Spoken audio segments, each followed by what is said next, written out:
So you want to get into watch collecting. Nowadays, with prices getting so much of a premium, it's hard for some of you guys to get into the game. I remember there was a time where a Rolex DateJust 36mm, a vintage one, would probably cost you $3,000. Nowadays, not even possible. It could probably even cost you 3 times that amount. But here are 5 respectable watch brands that will get you into the game. So the first one I want to talk about is the most affordable of them all, and that brand is going to be Seiko. The thing about Seiko is it's got so many different models that you can choose from the Prospects to the 5 Sports. I mean, look guys, these are watches that will cost you anywhere from $200 all the way to $1,300. But the thing about it is that in that budget, when you have a Seiko, at least to me, it says something. It says you didn't go and buy a diesel watch, or a Nixon, or something of that nature, or some of those crazy ass mall watches that are like really big, that look like a transformer. You don't want one of those. Some of these things will cost you $35.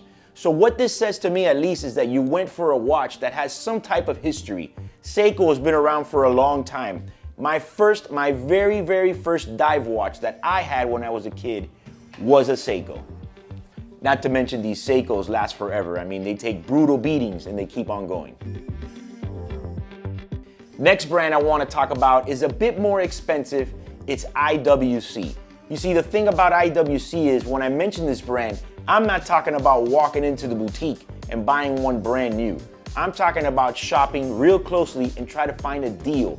There's so many different models within the IWC line that you can definitely pick up a deal, both modern and vintage.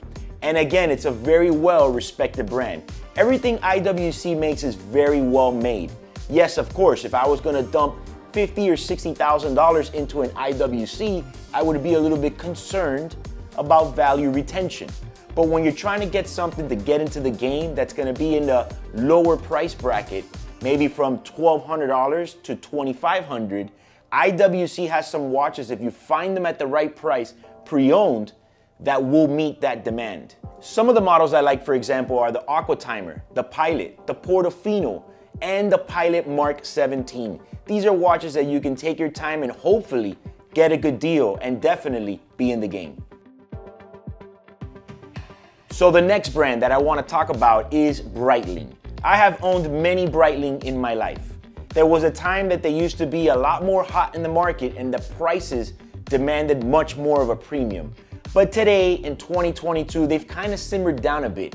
And just like IWC, this is a brand that I don't recommend you go to the boutique and buy one right now as your first watch to get into the game, but more look for a pre-owned one. Breitling's been around for many years, and there's many generations of Breitlings with many different prices. Again, it's a watch that if you get, you're in the watch game and you definitely have a watch that's respected. Breitling is a respected brand. Again, I wouldn't go and dump $50,000 into a Breitling, but I definitely would spend very happy anywhere from $1,000 to $3,500 on a Breitling, and you get a nice watch with a good look.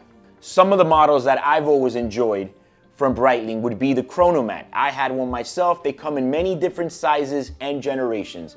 Also a Super Ocean, good looking dive watch. It's kind of like the Submariner of Breitling. Another one would be the Navitimer. If you're looking for something on a leather strap, that watch has always been a classic. And again, they come in many different size millimeters and price ranges. So the fourth brand that I want to discuss is a very legendary brand. In my opinion, it's just been around for such a long time that everyone at this point recognizes Omega. Omega is a brand that has a lot to give when you're trying to get into the game and you want to buy something at a good price. I mean, you could start off with something like a DeVille on a leather strap and they're not expensive, and at the end of the day, it's still an Omega. And since this brand has been around for such a long time, you don't necessarily have to go to the modern stuff. But Omega is, again, Omega. It's something that's pretty much known all the way around the world, probably right after Rolex, and it's something that's definitely a respectable brand. Before you go ahead and get a Speedmaster, which is something that pretty much everybody wants to get, nowadays those are getting a little bit too expensive and can probably run you in the $5K range and up. That's not the range we're trying to talk about today, but A Speedmaster would also be a lot of bang for your money. But if you go into some of the models like the Seamasters, you're gonna find there's a lot of good watches there at really good prices. And it's something that you can wear with pride and feel that you're in the watch game wearing a brand name. Not that I have anything against a Tag Heuer, but I would rather have a C-Timer Omega than a Tag Heuer. Last but not least is Tudor. Now, of course, Tudor nowadays, depending on what you buy, can get a little bit more expensive, but I do feel that this is the brand out of all these that I talked about today that is more on the upper scale and holds value a little bit more. But again, Tudor has been around for a very long time, and with all these watches that I'm mentioning to get into the game, I'm talking more pre-owned. I mean, I don't know how everybody else got into the game, but pre-owned is probably the best route to get into the watch collecting game and get a lot of value when you purchase. So like all these other brands, they have many different models in there that you can navigate and find something that fits your budget. For example, you have the Prince Date, or you can go ahead and get a Black Bay. I personally like even the Heritage Black Bay. Very simple, reminds me of the standard basic Explorer. That's a good looking watch and you can probably get one at a good price. You know, these are pieces that you gotta shop pre-owned. I've been saying this entire video because I feel that that is the best route. But these are brands that when you're wearing them, yeah, sure, it's not a Richard Mille or a vintage red Submariner like this, but listen, it's a brand that has respect in the watch game and definitely says that you are starting off on the right foot. So the hobby of collecting watches can be very fun, but it can also be very expensive. But it doesn't necessarily have to start off that way. You could start with different watches that fit your budget. I have a friend of mine that collects the Seikos, all the dive watches, none of the expensive stuff. He loves them, has so many different ones. He knows he can't afford to collect Submariners, but he's very happy with the Seikos. And like I mentioned earlier, I respect him that much more that he has those Seiko dive watches over, for example, a Calvin Klein watch, a Diesel, a Nixon, those type of things. Again, I don't want to turn anybody off that maybe collects those type of watches, including a Michael Kors, because I know people that don't like watches at all. Like they just can't wear a watch on their wrist. I don't know. I don't understand those people and I never will.